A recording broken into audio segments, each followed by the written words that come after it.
ಕೋಲಾರ ಮತ್ತು ಚಿಕ್ಕಬಳ್ಳಾಪುರ ಜಿಲ್ಲಾ ಸಹಕಾರ ಕೇಂದ್ರ ಬ್ಯಾಂಕ್ ಕೋಲಾರ ಆಡಳಿತ ಮಂಡಳಿಯ 2025ರ ನಿರ್ದೇಶಕರ ಚುನಾವಣೆ ಹಿನ್ನೆಲೆ ಶಿಡ್ಲಘಟ್ಟ ವಿಧಾನಸಭಾ ಕ್ಷೇತ್ರದ ಕಾಂಗ್ರೆಸ್ ಮುಖಂಡ ರಾಜು ಗೌಡ್ರ ನೇತೃತ್ವದಲ್ಲಿ ಮತಯಾಚನೆಗಾಗಿ ಸಭೆ ಆಯೋಜಿಸಲಾಗಿದ್ದು, ಕ್ಷೇತ್ರದ ಕಾಂಗ್ರೆಸ್ ಮುಖಂಡರು, ಕ್ಷೇತ್ರದಲ್ಲಿನ 17 ಮತದಾರರು ಸಹ ಹಾಜರಿದ್ದು, ಅಭ್ಯರ್ಥಿಯಾದ ಚಿಕ್ಕಬಳ್ಳಾಪುರ ತಾಲೂಕಿನ ಹಿರೇನಾಗವಲ್ಲಿ ಗ್ರಾಮದ ಹಾಲು ಉತ್ಪಾದಕರ ಸಹಕಾರ ಸಂಘದ ಎಚ್.ಎಸ್. ಮೋಹನ್ ರೆಡ್ಡಿ ಅವರು ಮತಯಾಚನೆ ನಡೆಸಿದರು.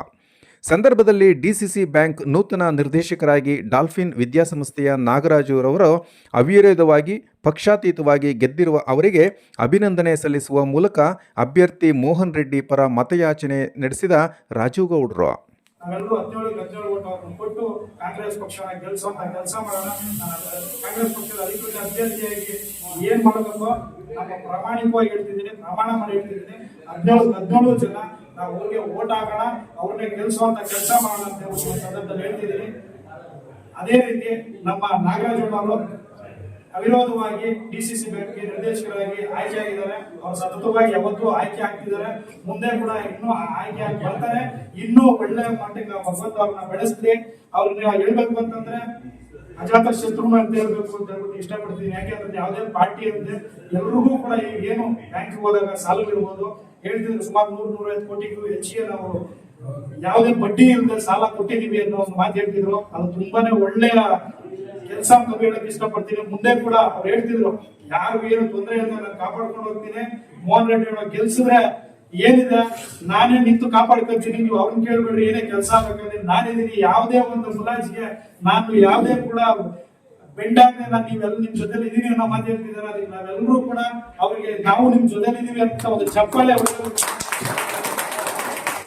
ನಿಮ್ಮೊಟ್ಟಿಗೆ ನಾವಿದೀವಿ, ನಾವೆಲ್ಲರೂ ಒಗ್ಗಟ್ಟಾಗಿರೋಣ, ಒಗ್ಗಟ್ಟಲ್ಲಿ ಬಲವಿದೆ ಅನ್ನಂಗೆ ನಾವೆಲ್ಲ ಒಗ್ಗಟ್ಟಲ್ಲಿ ಯಾರು ಬಂದ್ರು ಏನು ಮಾಡ್ಕೊಳಕ್ಕಾಗಲ್ಲ. ಅದಕ್ಕೆ ಹೇಳ್ತಿದ್ವಿ, ನಾವೆಲ್ಲರೂ ಒಗ್ಗಟ್ಟಾಗಿ ಯಾವುದೇ ಚುನಾವಣೆ ಇರಲಿ ಇದೇ ರೀತಿ ಎದುರಿಸೋಣ. ಯಾವುದೇ ಚುನಾವಣೆ ಇರಲಿ ನಿಮ್ಮೊಟ್ಟಿಗೆ ನಾನು ಹೇಳ್ತೀನಿ ಅಂತ ಹೇಳ್ತಾ ಮೋಹನ್ ರೆಡ್ಡಿ ಗೆಲ್ಸ್ಕೊಡ್ರಿ, ಅಫ್ಸಿಯಲ್ಸ್ ಕೈಗೆಟ್ ಆಗ್ತದೆ. ಮುಂದಿನ ದಿನಗಳಿಗೆ ಆತ್ಮನಿರ್ಭರ ಮಾಡ್ತದೆ.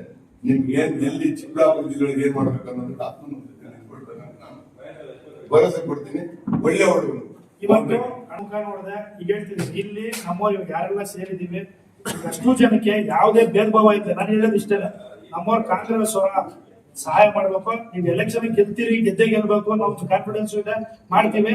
ಇಲ್ಲಿ ಅವ್ರು ಹಿಂಗ್ ಹೇಳಿದ್ರು, ಇಲ್ಲ ಇವ್ರು ಹಿಂಗ್ ಹೇಳಿದ್ರು, ಇವ್ರಿಗೆ ಸಹಾಯ ಮಾಡ್ಬೇಡ, ಇವ್ರು ರಾಜೀವ್ಗೌಡ್ರ ಕಡೆಯವರು, ಆ ಮಾತನ್ನ ಇವಾಗ ಪ್ರಮಾಣ ಮಾಡ್ಬೇಕು. ಅದಕ್ಕೆ ನಾವೆಲ್ಲರೂ ಕೂಡ ಪ್ರಮಾಣ ಮಾಡಿ ಎಲ್ಲರೂ ನೀವು ಓಟ್ ಹಾಕ್ತಿವಿ.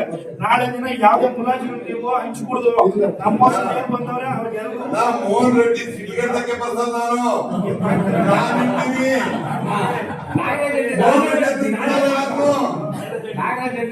ಮಾಡ್ಬೇಡ್ರಿ ನೀವು. ಮೋಹನ್ ರೆಡ್ಡಿ ಗೆದ್ರು ಪಾಪ ನಮ್ಮ ತಾಲೂಕು ಕೈ ಕೂಡ ಹಾಕಲ್ಲ, ನಿಮ್ ಗಂಟ ಬರಲ್ಲ. ಇವತ್ತು ಹೇಳಿರ್ತೀನಿ ಅದ್ರ ಬಗ್ಗೆ ನನ್ಗೆ ಬರೋಲ್ಲ. ಗೆದ್ದೇ ಗೆಲ್ಬೇಕು, ಗೆಲ್ತಾನೆ. ನಮ್ಮ ತಾಲೂಕಿಗೆ ನೀನ್ ಏನಿರೋದು ಮಾಡಕ್ ನಾವು ಸಿದ್ಧವಾಗಿರ್ತೀವಿ ಅಂತವಲ್ಲ. ನಾನು 34 ವರ್ಷದಿಂದ ಸತತವಾಗಿ 1993ರಿಂದ ಡೈಲಿ ಅಧ್ಯಕ್ಷನಾಗಿ, ಟಿಪಿಎಸ್ ಮೆಂಬರ್ ಆಗಿ, ನಾನು VSS ಅಧ್ಯಕ್ಷನಾಗಿ ಪಕ್ಷದಲ್ಲಿ ಎಲ್ಲಾ ಹುದ್ದೆಗಳನ್ನು ನೋಡಿ ನಾನು ಈ ಮಟ್ಟಕ್ಕೆ ಬೆಳೀತಾ ಇದ್ದೀನಿ. ಭಗವಂತನ ನಿಮ್ಮ ಆಶೀರ್ವಾದದಿಂದ ನಾನು ಯಾರನ್ನೂ ಪಕ್ಷಪಾತ ಮಾಡೋದಾಗ್ಲಿ, ನಾನು ಕೀಳು ಬೀಳು ನೋಡೋದಂತ ನನ್ನ ಸ್ವಭಾವ ನಂದಲ್ಲ. ಭಗವಂತ ಅವಶ್ಯಕತೆ ನನಗಿಲ್ಲ. ನಿಮ್ಮೆಲ್ಲರೂ ಆಶೀರ್ವಾದ ನನಗಿರ್ಲಿ. ಏನು ಈಗ ಅಣ್ಣ ಹೇಳ್ತಾ ಇದ್ರು, ನಮ್ಮನ್ನು ನೋಡ್ಬೇಕಪ್ಪ ನಮಗೆ ನಾನು ಏನು ಇಲ್ಲ, ನನ್ನ ತಾಲೂಕಿಗೆ ಕಮ್ಮಿ ಆದ್ರೂ ಚಿಂತೆ ಇಲ್ಲ, ಬೇರೆಯವ್ರನ್ನೆಲ್ಲ ಎಲ್ಲ ಮುಂದೆ ಅಂತ ನೋಡುವಂತ ಮನೋಭಾವ ಇಟ್ಕೊಂಡು ಬೆಳೀತಾ ಇದ್ದೀನಿ.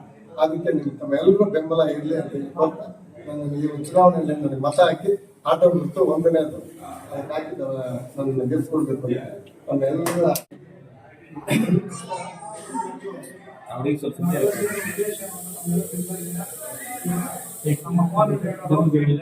ಅಭ್ಯರ್ಥಿಗಳ ಮೋಹನ್ ರೆಡ್ಡಿ ಅವರನ್ನ ಆಯ್ಕೆ ಮಾಡಿದ್ವಿ. ನಾವು ಹೋಗ್ತೀವಿ. ನನಗೆ ಯಾಕಂದ್ರೆ ನನಗೆ ವಿರೋಧಿಗಳು ತಿರ್ಲಿಲ್ಲ. ನನ್ನ ಪಕ್ಷದಲ್ಲೇ ನಾನು 2 ಚುನಾವಣೆ ನೋಡಿದ್ದೀನಿ. ಪಕ್ಷದಲ್ಲಿರೋರೇ ಮೋಸ ಮಾಡ್ತಾರೆ.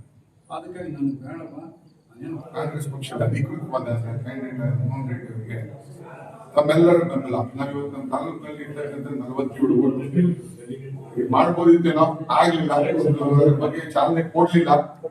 ಇನ್ನ ಹೆಚ್ಚಿನ ಓಟುಗಳು ಮಾಡ್ಕೋಬೋದಿತ್ತು. ಅದ್ರ ಬಗ್ಗೆ ಕಾರ್ಯಪ್ರವೃತ್ತರಾಗಿ ಮಾಡಕ್ಕಂತ ಇವತ್ತಿನ ಕೋಆಪರೇಟಿವ್ ಲೈನ್ ಯಾವತ್ತು ರಾಜಕೀಯೇತರವಾಗಿರಬೇಕು ಅಂತಕ್ಕಂಥ ಇರೋದು. ಇದನ್ನ ರಾಜಕೀಯ ಬಣ್ಣಗಳು ರೂಪಿಸ್ತಾ ಬಂದ್ಬಿಟ್ರು. ಕೋಆಪರೇಟಿವ್ ಲೈನ್ ರಾಜಕೀಯ ಬರಲೇಬಾರದು.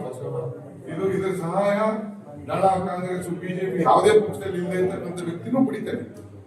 ಕಟ್ಟಕಡೆ ವ್ಯಕ್ತಿ ಆಗ್ತಕ್ಕಂಥ ಸಹಾಯ ನಾವು ಮಾಡಬೇಕಾದಂತ ವಿಚಾರ. ಇವತ್ತು ನಮ್ಮೂರಿನ ಡೈರಿ ಒಳಗೆ ದಳದವ್ರು ಹಾಲು ಹಾಕಿದ್ರೆ ನಾವು ಹಾಕ್ಸ್ಕೊಳ್ಳಲ್ವಾ? ಕಾಂಗ್ರೆಸ್ ಡೈರಿ ಎಲ್ಲರೂ ಕೋಆಪರೇಟಿವ್ ಲೈನ್ ನಾವು ಬರಬಾರದಿರೋದ್ರ ವ್ಯಕ್ತಿಲಿ ಬಂದ್ಬಿಟ್ಟಿದೆ. ಅದೊಂದು ಚಾಲನೆ ಬಂದ್ಬಿಟ್ಟಿರೋದ್ರಿಂದ ಇವಾಗ ನಾವು ನಮ್ಮ ಸ್ಥಿತಿನೂ ನಾವು ಉಳಿಸ್ಕೊಳ್ಬೇಕಾದಂತ ಅನಿವಾರ್ಯತೆ ಬಂದ್ಬಿಟ್ಟಿದೆ. ಇನ್ ಮುಂದೆ ಆಗೋದು ಬೇಡ. ನಮ್ಮ ಪಕ್ಷನ ನಾವು ಉಳಿಸ್ಕೊಬರೋ ವಿಚಾರದಲ್ಲಿ ನಾವು ಶ್ರಮಿಸ್ಬೇಕು ಅಂತ ನಾನು ನಿಮ್ಮೆಲ್ಲರೂ ಕೇಳ್ಕೊತಾ